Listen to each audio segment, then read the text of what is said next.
Olá, alunos, tudo bem? Eu sou o professor Denis e esse é mais uma aula do curso de Eletrônica Analógica. Nessa aula, nós iniciaremos a nossa abordagem sobre os transistores bipolares de junção. Ela é a primeira parte de uma aula e tem como bibliografia básica o livro do Boylestad, de Dispositivos Eletrônicos e Teoria de Circuitos, e o livro do Malvino, de Eletrônica, no seu volume 1. Vamos lá?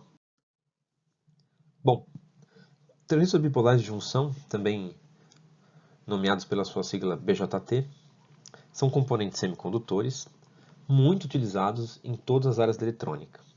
São muito famosos, diga-se de passagem, né? Todas as pessoas já ouviram falar dos transistores. Sua função básica é de amplificação de corrente, o BJT, que pode ser utilizada, essa capacidade de amplificação de corrente, para obter um efeito de amplificação de tensão, de casamento de impedância, entre outras funcionalidades. Okay? Então não é porque a sua função básica é de amplificador de corrente que ele só serve para isso. A gente pode usar essa capacidade para fazer uma série de outras aplicações. Os transistores bipolares podem ser de dois tipos, ou NPN ou PNP, ok? E sempre apresentam três terminais, que são chamados de base, que do ponto de vista construtivo é estreita e muito pouco dopada, o emissor, que é muito dopado, e o coletor, que tem uma dopagem intermediária, ok? Bom, então, a construção desses transistores pode ser então NPN ou PNP. Um NPN significa que tanto o coletor quanto o emissor são construídos de semicondutores do tipo N e a base é construída de um semicondutor tipo P. Se você não está familiarizado com esses nomes, vá para a nossa aula de introdução aos diodos, que lá eu comento um pouco melhor sobre os semicondutores tipo N e tipo P. Bom, se o transistor for do tipo PNP, então o coletor e o emissor são do tipo P e apenas a base é do tipo N. Okay?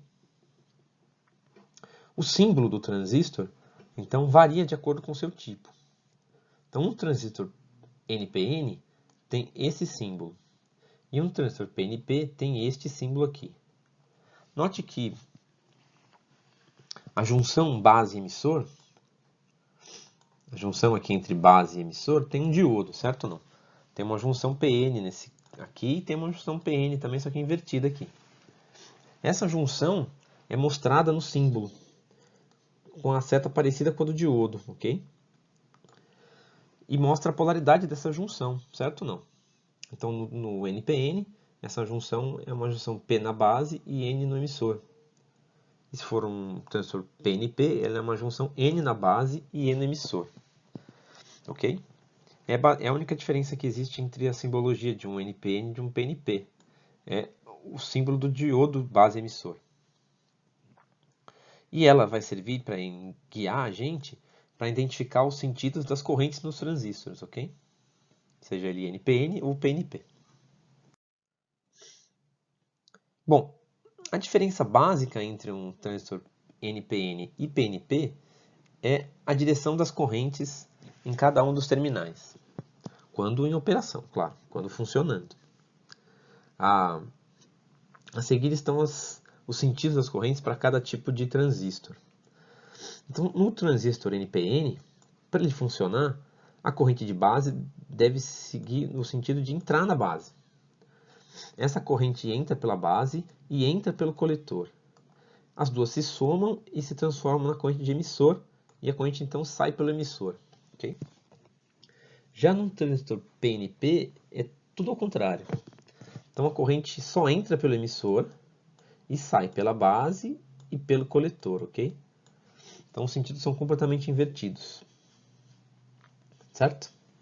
Mas o seu funcionamento é muito parecido, a menos do sentido das correntes, que são todas invertidas. Também é importante identificar quais são as principais tensões em um transistor, ok? E nesse caso, os sentidos das tensões não mudam. Só que para ter condução ou não, você vai ter que ter uma tensão positiva ou negativa neles. Mas então as tensões mais importantes de um transistor, seja ele PNP ou NPN, é a tensão entre coletor e emissor, que é basicamente a tensão principal do transistor aqui, ok? Que deve ser medida. Imagina que eu tenho um multímetro aqui, então eu colocaria o negativo no emissor, o positivo no coletor e mediria a tensão entre coletor e emissor. E a tensão que polariza o diodo base emissor, ok? Além dela, existe uma terceira tensão, para fechar o ciclo aqui, certo? Que é a tensão entre coletor e base, ok? Que é a que fecha, então, o ciclo de tensões aqui, ok? E elas são iguais tanto para o PNP ou NPN. Mas para que ele funcione, elas vão ter que ser invertidas, né? Em seu sentido. Se no NPN o VCE é positivo, no PNP o VCE é negativo. Se você quiser um positivo, você tem que chamar de VEC, ok? Sem grandes problemas. Ó, estamos falando de simbologia e geralmente a gente gosta de saber qual é a cara física do componente. Como quase todos os componentes semicondutores, eles podem ter diversos encapsulamentos. Então, o semicondutor, a pastilha de semicondutor, ela é encapsulada de modo a permitir dissipação de potência e permitir a conexão dos terminais, certo? E aí depende muito de quanta potência vai ser dissipada ali, certo? O encapsulamento mais simples e mais barato, ele tem um nome, né? Todo encapsulamento tem um nome. É o TO92 que você encontra numa família de transistores muito famosa que é a família BC, 548, 547, 558 e assim por diante. Ok? São transistores de potência baixa. Aumentando um pouco a potência, existe esse encapsulamento do tipo TO126, ok? Não. Que é um encapsulamento da família BD, BD135, BD139, tudo bem? Para potências ainda mais altas, né? E quando a gente já fala de potência, significa que geralmente não é tensão, é corrente. Mas pode ser tensão também, mais altas. Mas geralmente são correntes mais altas. Então ele consegue conduzir correntes mais altas, né? Até a cara terminal vai ficando maior para que ele não sobreaqueça com uma passagem de corrente tão elevada. Então existem outros encapsulamentos. Um muito comum é o TO220. Esse é um transistor típico de encapsulamento, MJE 13008. Existem uma família de transistores, né, muito famosa, são os chips. Mas um chip não é um transistor simples. Tem dois transistores dentro de um chip, numa configuração conhecida como Darlington, que nós veremos mais adiante. E uma família importante de transistores de potência mesmo, de correntes elevadas, 15 amperes por aí, é encapsulada nesse TO03 ou TO3, ok? Existem outros encapsulamentos parecidos que variam a altura dessa partezinha aqui, um pouco mais baixa, um pouco mais alta, tá bom? Essa é famosa dessa família muito famosa de transistores que se usa para fazer regulagem de fontes de corrente e uma série de aplicações, né? Acionamento de motores. Então é a família 2N3055, né? Ok? Então, nós entendemos aqui, ó, aprendemos uma coisa importante. O encapsulamento e o transistores têm nomes diferentes. Então, eu posso ter muitos transistores distintos para o mesmo encapsulamento. Por exemplo, o TO92 tem um monte de transistores. Mas o BC548 é um tipo de transistor, ok? Muito bem. Bom, a gente gosta de pensar componentes novos modelados a partir de circuitos de componentes mais conhecidos, né? Quando isso é possível, sempre vale a pena. Então, um modelo muito simplificado, que não reflete completamente o funcionamento do transistor, mas que ajuda a gente a pensar em algumas coisas, é o modelo de dois diodos, ok? Se a gente considerar apenas as junções do transistor, não o funcionamento como um todo, a gente pode ver que a gente pode representar o transistor como dois diodos conectados, não é? No caso do NPN, são dois diodos com os cátodos para fora. E no caso do PNP, são dois diodos com os anodos para fora, certo? De vez em quando, é muito comum a gente se referir ao transistor desse jeito. Ah, polarizou o diodo base emissor, polarizou o diodo base coletor e assim por diante, tá bom? E a gente vai ver que a faixa de operação do transistor, porque o transistor pode operar de várias formas, depende de como eu polarizo esses dois diodos aí. Bom, o que são faixas de operação? Então, faixas de operação significam que, de acordo com a polarização principal do transistor, polarização significa com o sentido da tensão que recai sobre cada um dos terminais, em relação aos outros, o transistor opera de formas muito distintas.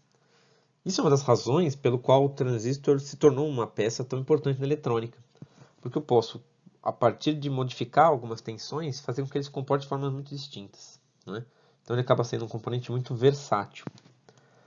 Bom, o transistor basicamente tem 4 faixas de operação, certo? 3 úteis e uma que existe, mas que não é aplicável. A primeira é chamada de corte. Então, quando o transistor está em corte, que é assim que se fala, ele basicamente se comporta como um circuito aberto entre coletor e emissor, ok? Para que ele esteja em corte, tanto o diodo base emissor quanto o diodo base coletor tem que estar inversamente polarizado, ok? Isso inversamente polarizado sim. O sentido das tensões depende se ele é um PNP ou um NPN. Então, neste gráfico aqui abaixo, a gente está pensando no transistor NPN. Então, se a tensão base coletor e base emissor estiver negativa, os dois diodos estão inversamente polarizados. Mas se for um diodo PNP, basta inverter o sentido de VBE e VBC, tá bom? Então, se eu deixar esses dois transistores em corte, esses dois diodos inversamente polarizados, o transistor fica em corte. E ele então se torna uma chave aberta, o que significa que não passa corrente entre coletor e emissor. Basicamente é isso, ok? Se não passa corrente entre coletor e emissor, ele é como se fosse uma chave aberta aqui entre coletor e emissor. Tudo bem? O oposto do transistor em corte é o transistor em saturação. O transistor em saturação ocorre quando os dois diodos estão polarizados diretamente. É a condição em que o transistor mais conduz. Ele conduz muita corrente nesse caso, tudo bem? E ele se comporta basicamente como um curto-circuito entre coletor e emissor. Né? Aproximadamente, ele sempre precisa de uma pequena queda de tensão entre coletor e emissor, mas é pequena. E essa queda você encontra nos datasheets dos transistores. Quanto que é VCE de saturação. E então, com uma pequena queda de tensão entre coletor e emissor, ele conduz muita corrente. Então ele basicamente parece uma chave que está fechada aqui entre coletor e emissor. Ok?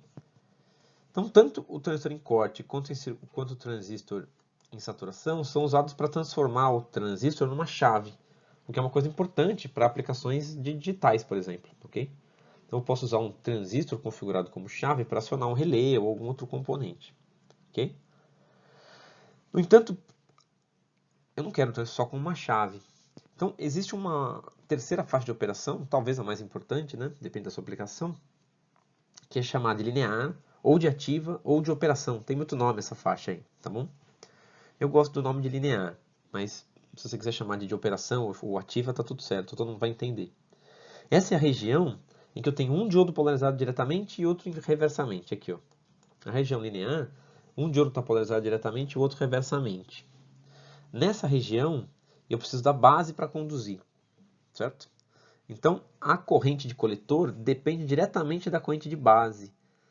É nessa faixa que o transistor é um amplificador de corrente, ok? E aí eu uso essa amplificação para fazer um amplificador. Então, se eu quiser desenvolver um amplificador com transistor, que é muito comum, amplificadores transistorizados, eu preciso fazer com que ele opere nessa região linear, ok? Existe uma última, que é a condição reversa do transistor. Ele opera, de fato, se você reverter os dois diodos, mas é com um ganho tão baixo, mas tão baixo, que não tem aplicação prática, ok? É só para a gente saber o que acontece nessa região aqui, né? Porque eu sei o que acontece nessas três e o que acontece nessa quarta. Então ele fica reverso, mas isso não tem aplicação, ok?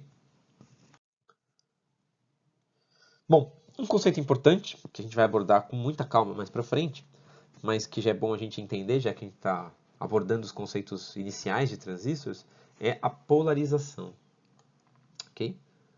É muito comum falar polarização de transistores, né? Então, o que significa isso? É que quando não há tensões entre os terminais do transistor, ele se comporta com 2 diodos em corte, certo? Eu preciso de 0,7 pelo menos para conduzir em cada um, mas não é tão simples assim num transistor, mas é mais ou menos que nem um diodo, né? Sem uma tensão inicial, ele não conduz. Eu preciso iniciar uma queda de tensão para que ele funcione. Num transistor é mais sofisticado porque a polarização pode fazer com que ele opere numa daquelas 4 regiões, ok? Então, antes de fazer com que o transistor se comporte como eu quero, antes de fazer um amplificador e tudo mais, a primeira coisa que eu vou ter que fazer é polarizar ele. Polarizar significa alimentar esses terminais com uma tensão DC inicial, tá bom? Essa polarização, a gente vai ver como é que se faz isso mais para frente, mas essa polarização, então, além de permitir que um transistor funcione, porque sem polarizar ele não funciona, ela pode ser construída de modo a estabilizar o ganho do transistor, como a gente vai ver ainda nessa aula, o ganho de amplificação do transistor, que é dado pelo parâmetro beta ou HFE, são sinônimos, varia muito com a temperatura e a corrente de coletor, o que não é bom, né? Eu não quero um amplificador que fica variando com a temperatura. Então a polarização também tem o papel de estabilizar um pouco esse ganho. Bom, agora que entendeu alguns conceitos básicos, vamos fazer uma pequena análise desse transistor. Então vamos dar uma olhada nele aqui, ó. Note que, independente de ter um componente semicondutor aqui ou não, ele não é um milagre, né? Toda corrente que entra tem que sair, né? Ele não vai produzir ou acumular elétrons, ok? Portanto, eu posso escrever uma equação de correntes para o transistor. E esta equação me diz que a corrente de emissor é igual à corrente de coletor mais a corrente de base. E note que ela vale para os dois casos, ok? Nos dois casos, a corrente de emissor é a soma da corrente de base mais de coletor. Mas o transistor, ele tem uma capacidade especial, que é quando estiver operando na região linear. Então, quando ele está operando na região linear, ele tem uma equação extra. Quando operando na região linear, a corrente de coletor é diretamente proporcional à corrente de base, ok? Com beta é uma característica do transistor, que também é chamado de HFE, ok? Então, a corrente de coletor precisa da corrente de base para existir. E essa relação, essa função de um com o outro é que transforma o transistor num amplificador. Porque agora eu posso botar uma entrada de corrente aqui, que vem, por exemplo, de um microfone ou coisa do tipo. E essa corrente vai ser multiplicada por um beta e vai sair pelo coletor amplificada para ir para uma caixa de som, por exemplo. Ok? Bom, de forma mais prática, então, a gente pode pensar, se você tiver que pensar no transistor como alguma coisa, fica com isso na cabeça. O transistor é como se fosse uma espécie de válvula, que a corrente principal da válvula flui entre o coletor e o emissor. Ok? Essa daqui, ó, essa é a corrente principal do transistor. E o controle dela também é eletrônico via corrente. E é um controle dado por essa corrente aqui, ok? Então a corrente principal é a corrente entre coletor e emissor. E essa corrente é controlada pela corrente de base. Bom, vamos tentar fazer algum exemplo, né? Para não ficar só nos conceitos hoje. Isso vai ajudar a gente a entender as características e limitações dos transistores.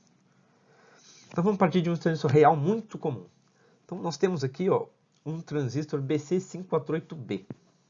Se você baixar o datasheet desse transistor, que é o manual, né, do transistor, você vai ver que o seu ganho DC, que é um outro nome para beta ou HFE, tem uma faixa de operação, dada como um mínimo de 200 e um máximo de 450. Então o seu ganho de corrente varia entre 200 e 450.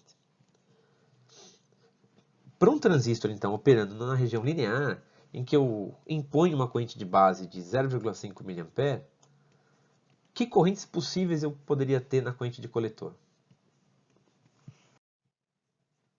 Bom, para resolver esse pequeno exemplo, é uma aplicação direta da expressão. Se eu sei que ele está na região linear, então vale essa equação, que C igual a beta e B. E assim, eu posso calcular duas vezes essa expressão. Uma para o beta mínimo, que vale 200, e uma para o beta máximo, que vale 450, ok? Então, eu vou chamar isso de corrente de coletor mínima e corrente de coletor máxima. A mínima, então, vai ser o beta mínimo, que é 200 vezes meio, que vai dar 100 mA.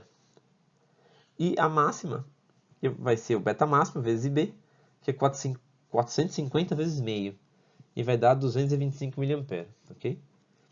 Então veja que sem tomar nenhum cuidado, o transistor opera numa faixa ampla demais de correntes, né? A corrente coletor pode variar de 100 a 250, é mais que o dobro. De 100 a 225, é mais que o dobro. De um modo geral, isso é indesejável. Bom, então como a gente viu pelo exemplo, se eu não tomar nenhum cuidado com a polarização, a corrente coletor pode variar demais, ok? Então esse é um conceito muito importante para fazer o transistor funcionar como a gente quer. Existem muitas formas de se polarizar um transistor com diversos circuitos. A gente não vai tratar isso profundamente nessa aula, mas só para deixar esse conceito mais palpável, para que não seja uma coisa tão na nuvem, né, ideia de polarização, polarizar não tem nada demais, na verdade. Via de regra, ela envolve fontes DC, uma ou duas, e resistores no circuito com transistor, ok? Então aqui tem 3 exemplos de polarização de transistor. Tudo bem? Esse primeiro é muito comum para circuitos como chave, porque você substitui de fato essa fonte VBB por uma entrada digital, pode ser a saída de um microcontrolador, um Arduino, um PIC, alguma coisa assim. E o RC pode ser um relé ou pode ser de fato uma carga que você quer acionar. Pode ser um motor ou coisa do tipo. Não é? Já para amplificadores, então, existem algumas opções de polarização de transistor. Aqui tem 2 delas, cada uma com vantagem e desvantagem, mas as duas com uma fonte só. Tá bom? Então são resistores, no coletor, no emissor, na base, divisores de tensão na base e assim por diante.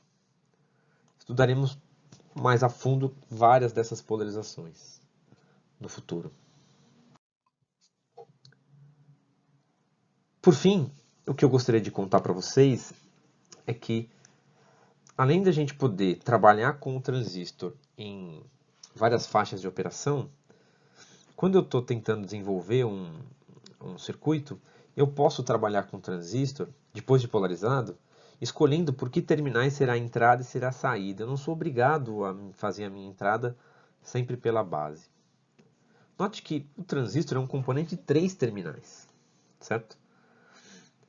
Por ser um componente de 3 terminais, para que eu faça uma diferença de potencial na entrada e uma diferença de potencial na saída, eu preciso escolher um terminal para que ele seja comum, para que ele fique na entrada e na saída.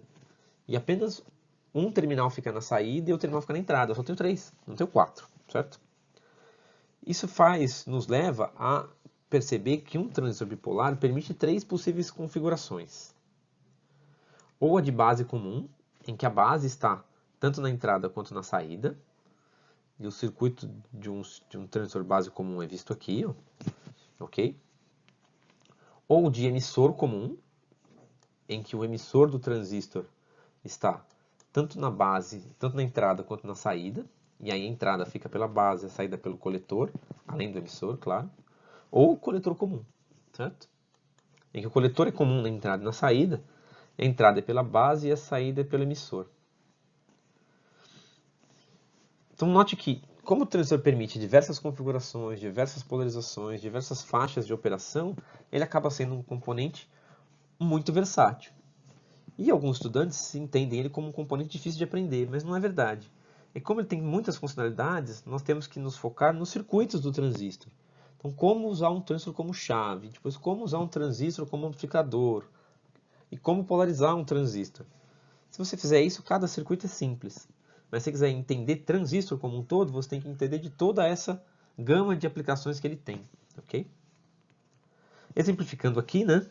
As configurações base comum e emissor comum são geralmente usadas para desenvolver um amplificador. E a configuração de coletor comum, ela é muito usada como caçador de impedância, ok?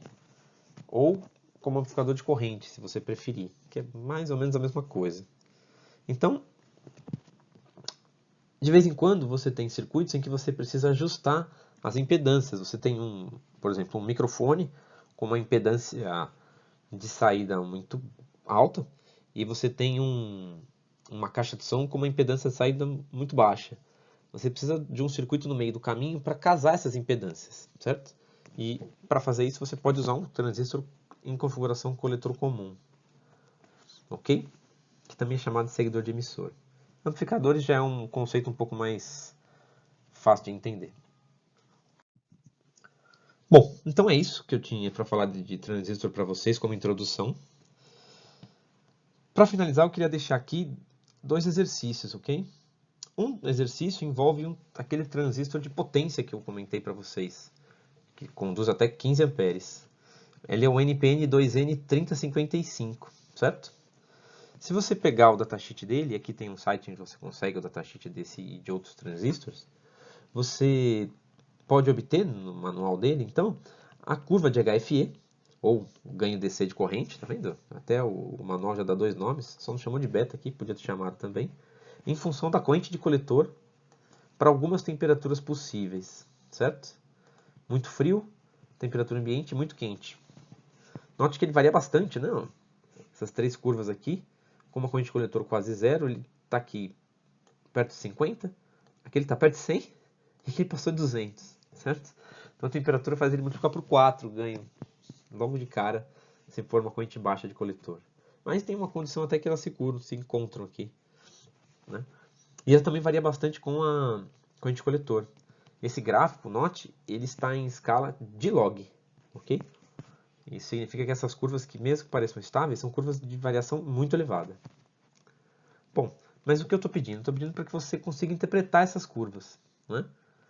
Então, sabendo que o transistor está operando a temperatura ambiente, ou seja, aproximadamente 25 graus Celsius, eu peço para que vocês determinem qual é o ganho do transistor para 3 possíveis correntes de coletor, 100 mA, 1 A e 5 A. E uma vez feito isso, que correntes de base eu precisaria para garantir essas 3 correntes, assumindo que ele está operando na região linear. Okay? O segundo exercício, ele é o mesmo com o seu transistor complementar. Então, geralmente os fabricantes produzem parzinho, produzem o par, emissor NPN e PNP. Então, o par PNP do 3055 é o MJ2955, ok? Então, as curvas dele estão aqui. Notem que não são curvas muito parecidas, não é? Mas vamos comparar de fato? Então, façam as mesmas contas para esse novo transistor, que é o par, que é o mais semelhante possível que você poderia conseguir do 3055, e compare essas. Então, além de fazer as contas, de descobrir o HFE e o beta, compare as duas e veja o que os transistores têm em comum e nem tanto em comum. Você esperaria que fosse tudo igual? Se você esperaria que fosse tudo igual, o que não deu igual? É isso, senhores. Espero que vocês tenham gostado dessa introdução ao mundo dos transistores. Até a próxima e bons estudos!